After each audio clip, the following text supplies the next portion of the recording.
Hello, my name is Noah Levine. I'm an associate principal at BFJ Planning, and it is my pleasure to present a capstone project for your consideration.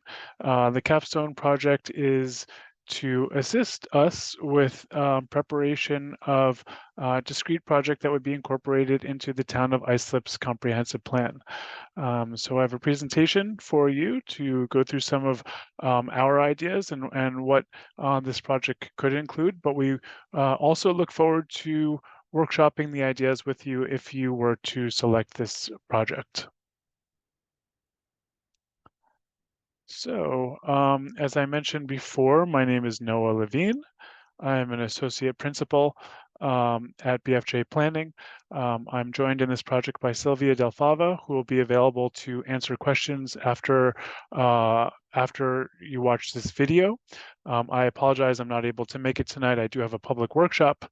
I would have liked to have been there, but Sylvia is more than helpful and capable to answer any questions you have. And our team for this project also includes a variety of experts, including Matrix New Worlds engineers, LKMA, and urbanomics.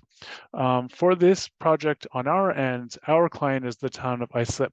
But for you in the capstone, we would be the liaison. So we would assist to set up meetings, provide data, be the conduit between stakeholders to ensure that you have what you need to develop and create a good capstone project. Just a little bit about us.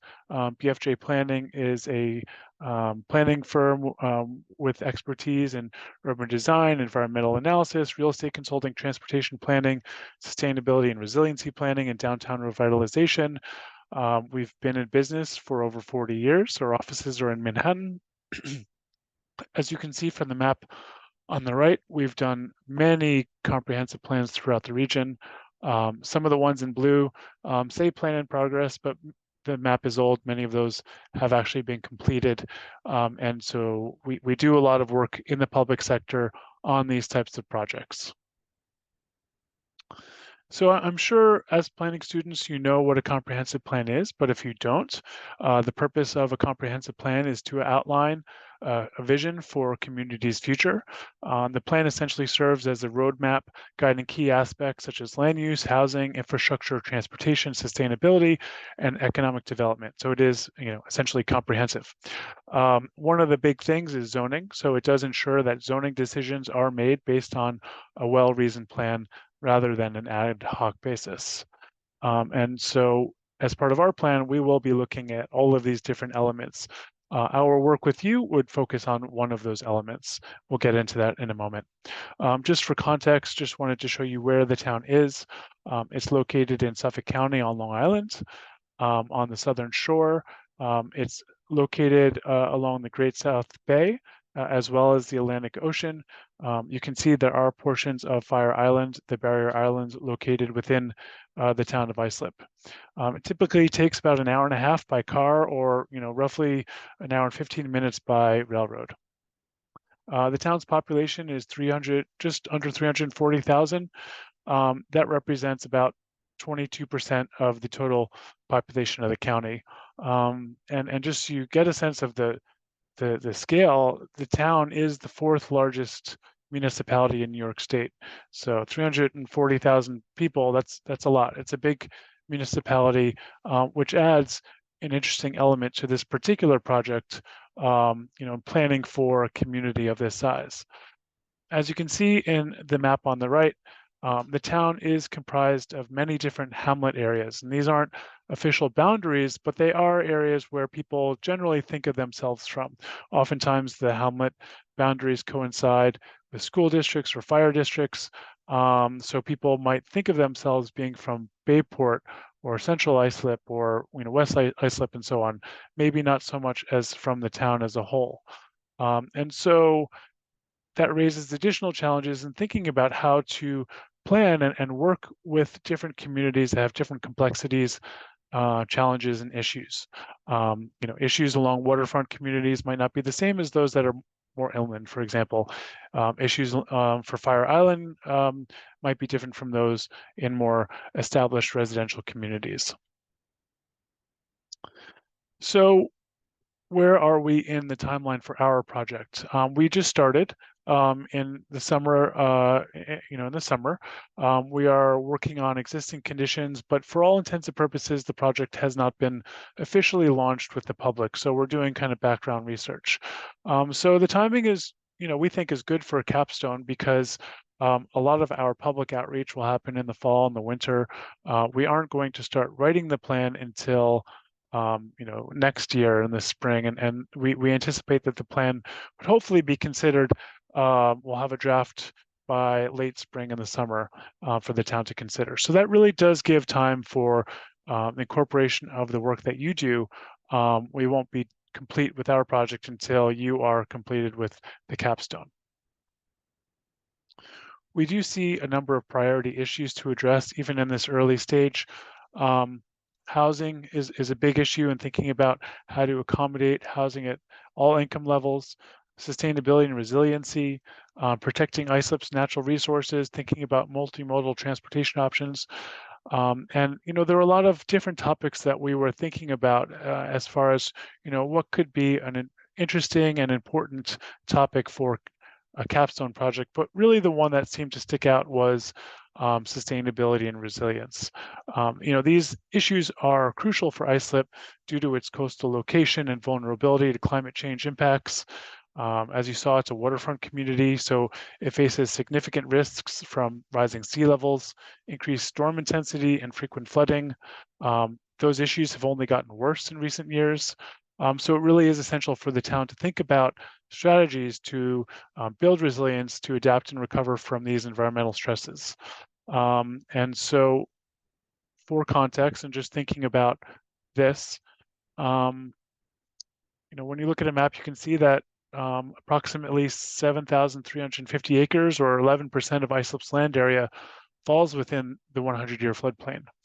And that includes 1,600 acres at risk of storm-induced wave action. So, that's an increased risk. And also about 225 acres that are in the 500-year floodplain. So there really is a lot of land at risk. And then also it's important to note that the FEMA flood insurance rate maps, which these show, are outdated. They were done in 2009, so they don't necessarily reflect current risks from rising sea levels and more frequent storms.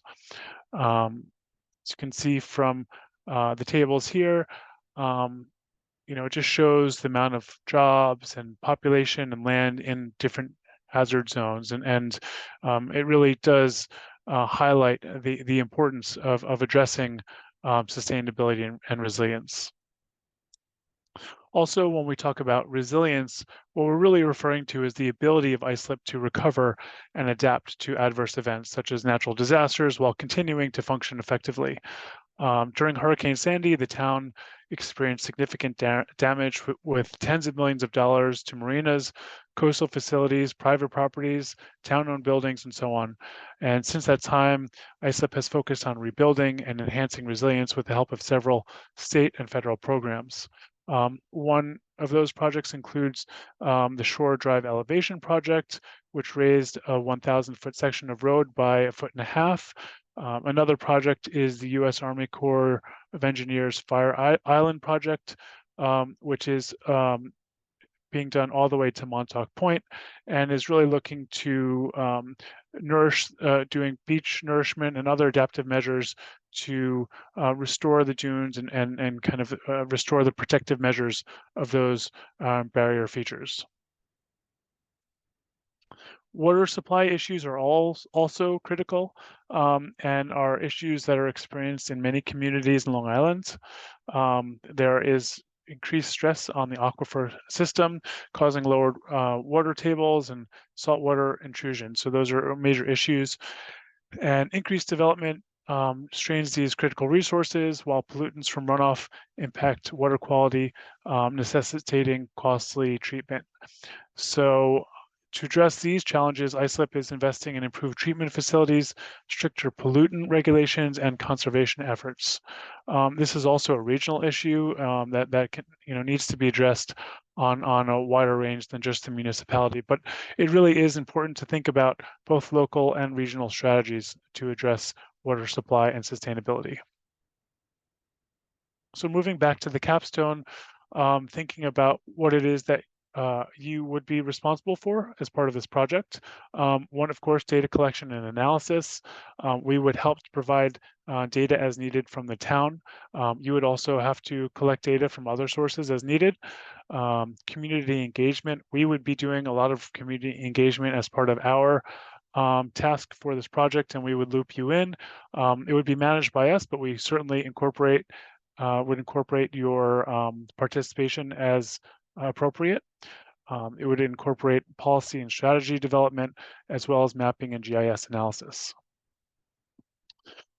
We see the report as having three main sections: analysis of existing conditions, a review of best practices and case studies of what's worked, perhaps what hasn't worked, and specific goals and actionable recommendations. And we want you to be specific and think about things that could work, but also think big. And we understand that this is a graduate level capstone project, and this is an opportunity to think about big ideas, and we encourage that. We are available, BFJ Planning, to offer guidance and support, provide our experience while ensuring autonomy in the work that you do. We would hope to incorporate work that you do into our product, provided it's something that is actionable and is up to the level of detail that's needed for our project, and we can guide you in that. We would hope to collaborate with you on community engagement, and we can certainly help to facilitate meetings with stakeholders that you may need to meet with for your project. And other notes on the value of this capstone project. We think it's an opportunity for real world impact in addressing Islip's pressing planning challenges. This could be incorporated into the town's comprehensive plan. So there is some meaningful and tangible results that could come out of it.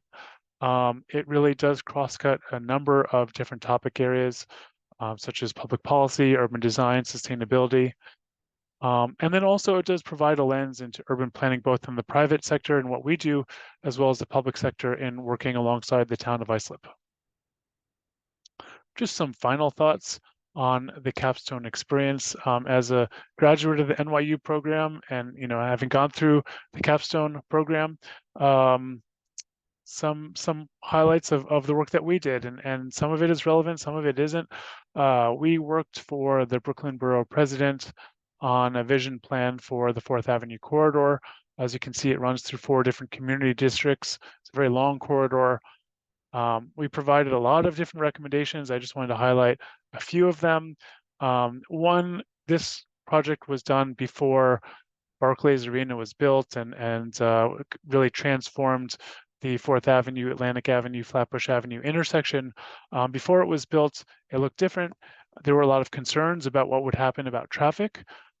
We identified a potential mitigation measure, and the one that we identified ended up being the one that was completed. And it could have been serendipitous. I don't know if they necessarily chose our recommendation, but we picked something that seemed to make sense to us. And I was proud that that was done. We also identified the potential for bicycle lanes, which were implemented. Some other improvements that are in the process of being implemented include median. We recommended that they build up the median, use landscaping to add some greenery, to bring some life and create a sense of place along the corridor, also to help slow down traffic.